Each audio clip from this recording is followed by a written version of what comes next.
દ્વારા ગામના કોઈ પણ વ્યક્તિ દ્વારા, કારણ કે ગામે આ વિસ્તારે મને ધારાસભ્ય બનાવ્યો એટલે આ વિસ્તારને ગામનો સૌથી જે કહેવાય ને વડીલ તરીકે એક હું છું.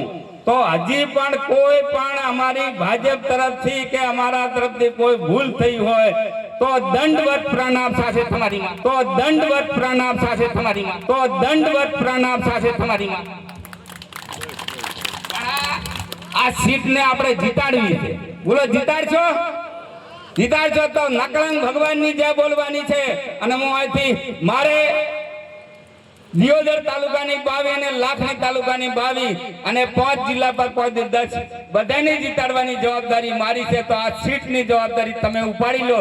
નહીં તો તમે જ કહો કે હવે તમારે ગામમાં આવવું પડશે તો મને લાગે છે પછી આપણા આગેવાની ન કરી શકો. આ તમને ચોખ્ખી વાત કરું છું. હા, પછી એમ ના કહેતો હું કોઈ વધે ફાળે નથી કરતો. બરાબર છે? આગેવાની કરવી હોય તો સાચી વાત લઈને નીકળવું પડશે.